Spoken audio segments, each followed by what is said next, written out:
Number 1 is philosophy. Number 2 is attitude. Number 3 is activity. Activity is what you do. So our lives, first of all, are affected by what we know. Second, our lives are affected by how we feel. Third, our lives are affected by what we do. It is so important to understand this. If you want to influence and help people, here's the key. Success is a doing. You've got to actually do it. Activity is high priority in the life process to try to get maximum benefit out of what we have available. Activity. Now, here's an important question. What is your philosophy about activity? What about hard work? What about long hours? What about full days? If you're doing something, how hard should you go at it? How much time should you put in? Everybody has to develop their philosophy about activity. Just by way of review, let me quote you. Old Testament says, 6 days activity, 1 day rest. That's called philosophy of ratio of activity. What is a good ratio of rest and activity? Old Testament says 6 days of one, 1 day of the other. You say, well, that's kind of old and outmoded. Well, maybe it is. I don't know. Maybe that's too old a philosophy. The old 6-1. I don't know. Who knows? Now, we've got it down to 5 and 2. Maybe 5 and 2 is okay. I don't know. If God would have thought of 5 and 2, he might have made it 5 and 2. Right? You can't think of everything when you're putting one of these together, I guess. Who knows? But we've all got to have a philosophy about activity. Because your philosophy of activity will affect the rest of your life. Not to think so is naive. I've got a good clue on rest. Make rest a necessity, not an objective. The reason for life is enterprise. The reason for life is productivity. The reason for life is to see what we can do with the seasons and the chances and our mind and our spirit, ourselves, to see what we can do. That's what life is all about, to see what you can do. Now, the doing, you've got to have a philosophy on how much time you're going to spend doing. And I've decided that enterprise is better than ease. If you rest too long, the weeds take the garden in the summer. So you can't rest too long. Life doesn't stand still. And the threat of life will start overwhelming the values of life if you just let it go. So we've all got to have a philosophy about activity. Let me give you one of the best I know. Here's what it says. An ancient phrase says, whatever your hands find to do, do it with all your might. That's a philosophy.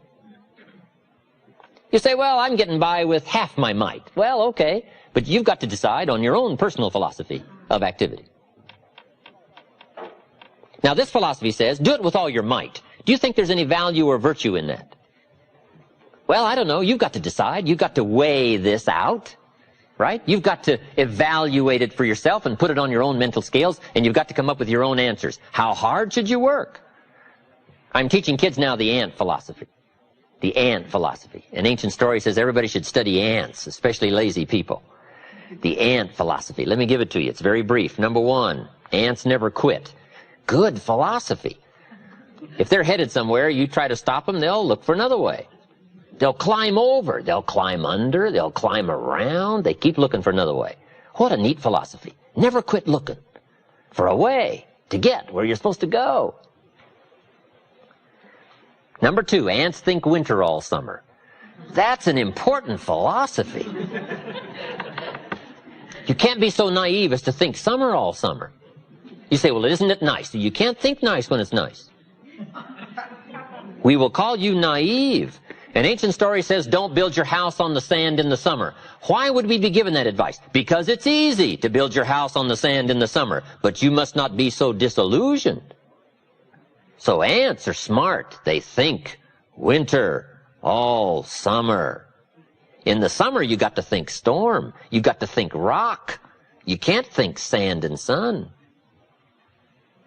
Key philosophy. Number 3, ants think summer all winter. That's so important. I'm sure all winter long ants say, this won't last long, we'll soon be out of here. What a neat philosophy, what a neat attitude. This won't last long, we'll soon be out of here. First warm day, the ants are out. First warm day, they're out. Now, if it turns cold again, they'll dive back down, but first warm day, they're out. They can't wait to get out. What a neat philosophy. Can't wait to get at it. We teach in leadership skills. Average people look forward to getting off. Successful people look forward to getting on with it. The guy doesn't want off, he wants on. And that's what starts to transform his life into the doing, into the activity. Now, here's the last of the ant philosophy. How much will an ant gather during the summer to prepare for the winter? Answer, all he possibly can. What an incredible philosophy, the all you possibly can philosophy. How much should you do? You got to come up with a philosophy of how much should you do. We're all governed by our thinking, our evaluation, what we've decided and how we feel, and this is a big question.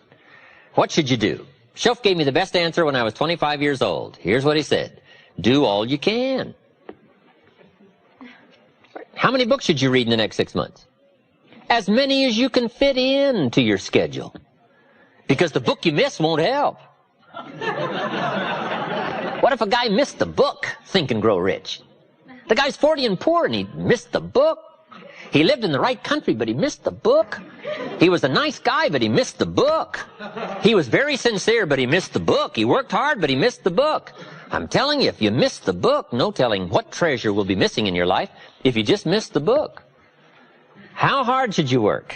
The ant philosophy. The man says to me, I'm making about $50,000 a year. Isn't that enough? Now, what would be your philosophical answer to someone who says, I'm making $50,000 a year, isn't that enough? He said, my kids are doing okay, and he said, I got my bills paid. So what would you say if a guy says, I'm making $50,000 a year, isn't that enough? I said, yes, $50,000 a year is enough if it's the best you can do. We don't call enough an amount. We only call enough your best. If you're capable of making $500,000 a year and you make $50,000 a year, we call you loser. Now, it isn't the difference between $50,000 and $500,000 that's important. What's important is the full extent of your reach. That's what's important. The only way to feel maximum good about yourself is to extend yourself to the full capacity of your reach, your intellectual reach and your physical reach, and your potential and your possibility to do the best you can. What should you do? All you can. How many books should you read? As many as you can. How many skills should you learn? As many skills as you can. How many people should you touch? As many as you can. What all should you engage in? As many things as you can. Why not go to the max? I've got a good question for you. How tall will a tree grow? As tall as it can. Did you ever hear of a tree growing half as high as it could? No. Trees don't grow half. They grow all. Full. They drive their roots as deep as they can, stretch as high as they can, produce every leaf they can. Trees go to the max. Now, why would human beings settle for less than the max of their capacity? Simple answer. They have the power of choice to do so. It gives us the dignity of being human beings called the power of choice. So we've got a couple of choices. Let me give them to you. Here they are. To be all or to be part. Now, this is a philosophical discussion. You can choose to be less than you were designed to be, or you can choose to be all you were designed to be. I'm merely suggesting that you ponder what the all might do for your life in the next 1 year, 3 years, 5 years. If you refined your philosophy of activity and went for it all. So the difference in value is not the amount. If you do the best you can and you make $10,000 a year, we call that enough. If you do the best you can and you make $1 million a year, we call that enough. Enough is not the difference between 10,000 and 1 million. Enough is simply doing the best you can. A group of psychiatrists invited me to come and lecture in Los Angeles. Not too long ago, I thought that was fascinating. I never graduated from college. But they wanted to hear my story, so I go talk to the psychiatrists. Then in the middle of my talk, I had the audacity to say, ladies and gentlemen, let me tell you what I think most messes with the mind. They said, what do you think most messes with the mind? I said, I think it is simply doing less than you can. Messes with the mind. It causes all kinds of psychic damage, I think. Simply being less than you can be, doing less than you could do, trying less than you could try, doing it with less enthusiasm than you could. I think it somehow damages the mind. It damages our self-image.